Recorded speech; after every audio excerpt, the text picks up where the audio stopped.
Salam, jumpa lagi dalam LM Insight, di mana dalam pembahasan kali ini kita akan berbicara tentang teknologi Carbon Capture and Storage atau CCS. CCS ini adalah sebuah teknologi penting untuk membantu kita melakukan transisi menuju low carbon economy, di mana pendekatannya adalah bagaimana menghilangkan emisi gas buang dari proses industri yang ada saat ini, khususnya industri-industri yang menggunakan bahan bakar fosil sebagai sumber energinya atau yang menggunakan bahan bakar fosil atau fossil fuel sebagai basis bahan bakunya. Baiklah, kita akan lihat lebih lanjut. Apa itu Carbon Capture and Storage atau CCS? CCS adalah sebuah teknologi lama. Teknologi sudah terbukti dan cukup aman untuk mencegah karbon dioksida dari dilepaskan ke udara menuju atmosfer, atau teknologi ini juga bisa berlaku untuk proses bagaimana kita menyerap karbon dioksida yang ada di atmosfer untuk disimpan ke tempat yang aman. Teknologi ini melibatkan 3 langkah. Langkah pertama adalah mencapture, menangkap dan memurnikan CO2 yang dihasilkan dari berbagai pabrik industri seperti pabrik baja, pabrik kimia atau pabrik semen, atau dari pembangkit listrik berbasis fosil fuel, kilang minyak. Kemudian proses berikutnya adalah CO2 tersebut dimurnikan dan dikompresi untuk kemudian ditransport. Bisa lewat pipa, melalui truk, atau kereta api tangki, hingga menggunakan kapal. Dan kemudian di tahap terakhir, karbon dioksida tersebut diinjeksikan ke bawah tanah, minimal 800 meter di bawah permukaan tanah, ke lokasi-lokasi yang memang sudah dipilih dan dinilai aman secara geologis, di mana CO2 itu akan diperangkap di sana dan disimpan secara permanen di dalam formasi bebatuan. Pemanfaatan CCS dalam proses industri dimulai sejak tahun 1930-an, di mana penyerapan karbon dioksida dilakukan melalui larutan kimia seperti amina yang digunakan pada industri gas alam untuk memisahkan CO2 dari metana. Kemudian pada tahun 1940-an muncul teknologi baru menggunakan pelarut fisik, dan mana hal ini diterapkan untuk aliran gas proses pada pabrik gasifikasi yang biasanya mengandung konsentrasi CO2 yang tinggi yang bisa mencapai 70%, dan proses produksinya sendiri dilakukan pada kondisi tekanan tinggi yaitu sekitar 100 bar. Nah, di tahun 1950 dan 60-an muncul teknologi baru menggunakan penyerap fisik, solid sorbent, di mana proses-proses seperti pressure swing absorption ini bisa menjembatani penyerapan CCS untuk industri-industri refinery, produksi nitrogen, dan sebagainya. Lalu di tahun 70-an dan 1980-an muncul teknologi membran atau penyaring yang dibangun untuk bisa menangkap CO2 pada industri pemrosesan gas alam. Nah, tantangan berikutnya adalah setelah masa 1980-an relatif tidak ada teknologi baru yang muncul.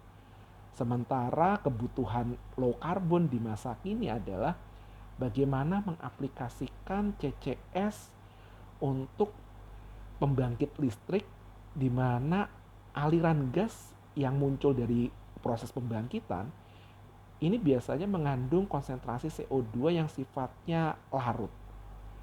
Nah, teknologi-teknologi baik yang sifatnya adalah perbaikan dari teknologi sebelumnya, yaitu second generation teknologi, ini semua masih dalam percobaan.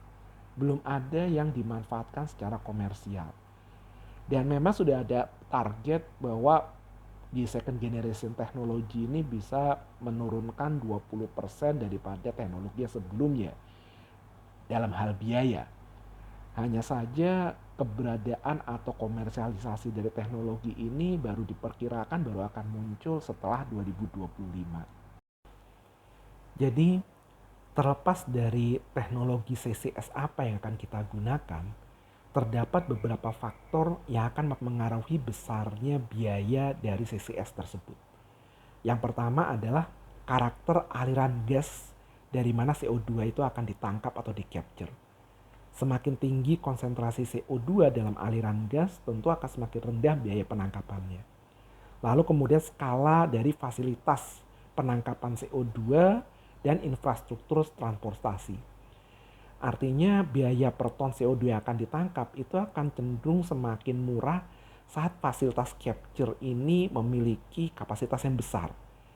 Minimal 250 kiloton CO2 per tahun. Lebih besar dari itu tentu akan lebih murah. Demikian pula transportasi. Kalau seandainya kita menggunakan jaringan pipa, maka minimal kapasitasnya adalah 500 kiloton CO2 per tahun. Kalau jaringan pipa kita bisa lebih besar dari itu, katakanlah mencapai 4 juta ton CO2 per tahun, tentu biaya transportasinya juga akan lebih murah lagi. Lalu faktor berikutnya adalah biaya energi. Proses dalam CCS ini sendiri membutuhkan energi yang sangat besar. Yang pertama untuk meregenerasi media penangkap CO2-nya, dan kemudian untuk memampatkan atau mengkompresi CO2 supaya lebih mudah ditransportasikan lebih lanjut. Maka dikatakan bahwa yang namanya CCS ini adalah investasi yang sangat padat modal. Jika biaya finansial relatif mahal, tentu investasi ini akan menjadi sangat tidak layak. Lalu hal berikut yang juga perlu kita perhatikan adalah karakteristik dari sumber daya penyimpanan geologis yang kita miliki. Kalau sarana atau tempat lokasi penyimpanan CO2 ini nanti memang sudah ada sebelumnya, tidak diperlukan lagi riset atau pengumpulan data untuk mencari lokasi baru, tentu biayanya akan menjadi murah.